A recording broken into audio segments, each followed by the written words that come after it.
From the News Channel 5 Network, this is OpenLine.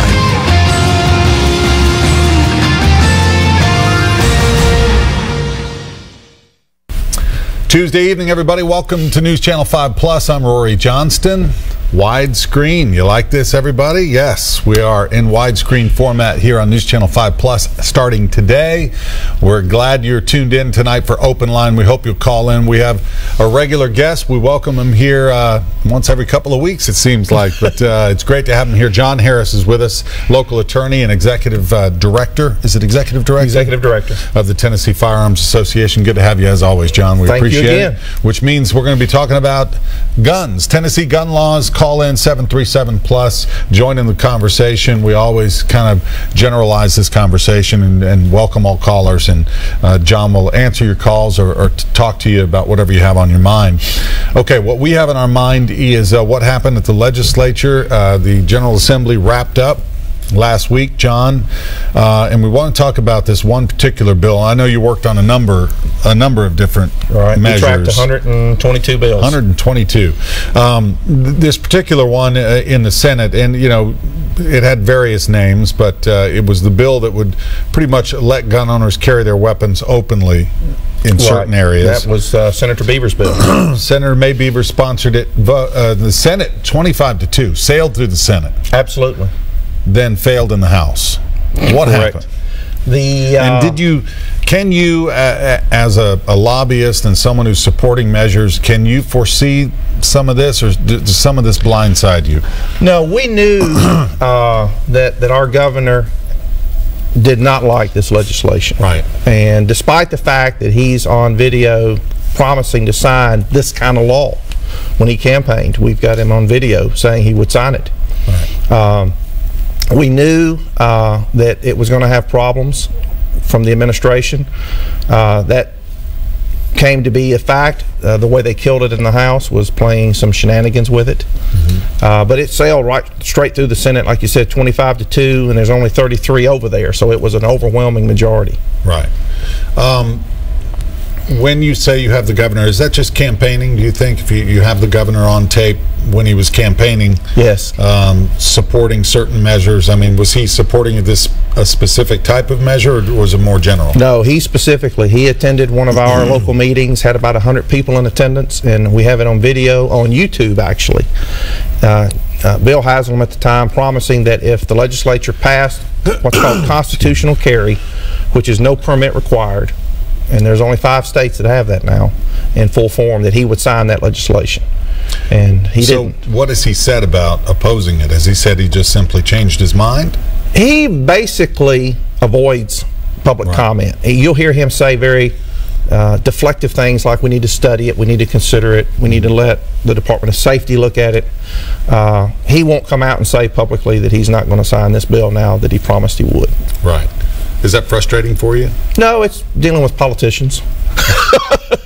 And really, I mean, to be fair, you have been critical and favorable of politicians on both sides of the aisle. Absolutely. The gun issue in Tennessee is not Democrat or Republican.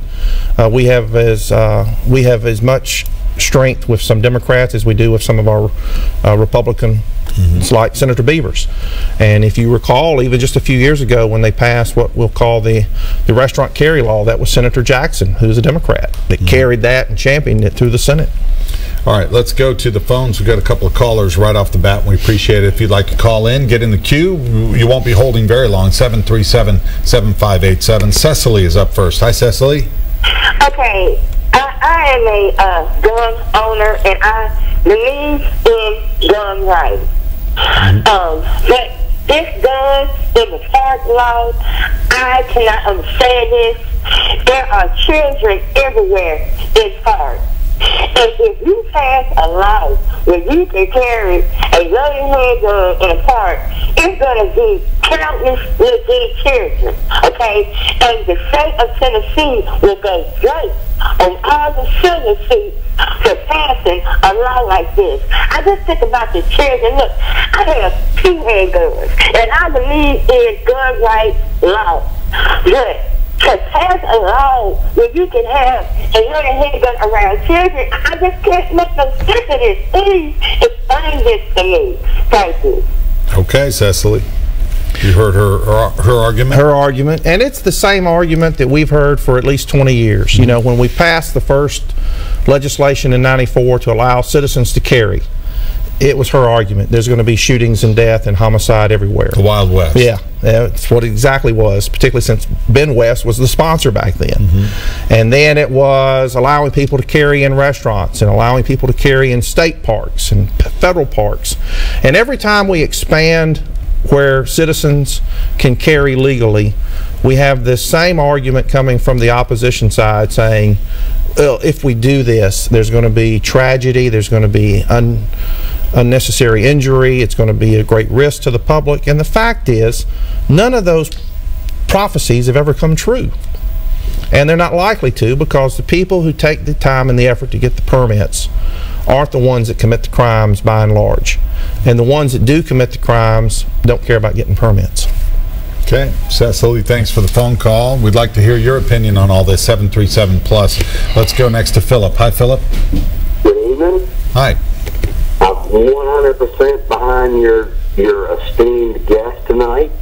Okay. I've never understood this concept of concealed weapons and how that's some sort of a threat or non-threat. If someone's concealing a weapon, I don't understand how that's good, bad, indifferent. If they're concealing it, I don't know anything about it. If somebody's concealing it and they go in and rob a store, that's a bad thing. Who cares if they're concealing it or if they're coming in wide open with it?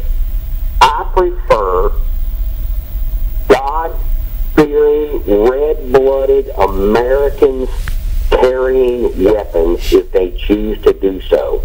And that lets the punks and the thugs and the idiots that are running around creating havoc across this country and giving people like this news station something to report every morning and every evening to know that red-blooded American citizens are standing up for their rights, and we dare you to come into this facility and pull that shenanigans, because there will be consequences. If someone's concealing or not, it makes no difference. It's what's in their heart. That's what's important, is what's in their heart. I have no fear going into a Walmart. I just throw that name out. Going into a Walmart and knowing that someone could walk in with a concealed weapon, or someone could walk in with an unconcealed weapon. It makes no difference to me. But I would prefer that Americans be allowed the right to defend themselves and those that choose to not do so. Allow us to defend ourselves and those people, like the first caller, who choose not to. All right, Philip, thank you for the comments. You want to react to that? I hear that type of advocacy quite frequently. And it's two different camps and two different perspectives, obviously, right, between just the first two callers. Right, no doubt about it. All right, let's go to line 3 and Mike. Hi, Mike. Welcome to OpenLine. Hi. Good evening. I have a question. I think I know the answer to it, but I'd like to hear from the expert there. When I took my gun carrying permit class, I believe they told me that I could. It doesn't say concealed weapon on your permit. It just says handgun carry permit. Now, am I right in thinking I can carry it concealed or unconcealed? I asked him that. That's what I was wondering about. Well, and the caller's correct. Tennessee's handgun permit laws do not have any concealment requirement at all. You can carry the handgun if you have the permit, either openly or concealed. Okay. And so and the reason, frankly, we did that when it came up 20 years ago was because we couldn't find a good workable definition of what was concealed. And so the problem came up about what if a woman opens her purse, or what if a guy's got it under his jacket and pulls it back to get his wallet? Is that concealed or not? And so ultimately the decision was made, like some other states did at the time, just have no requirement whatsoever. Leave it to the discretion of the individual. Interesting. Okay.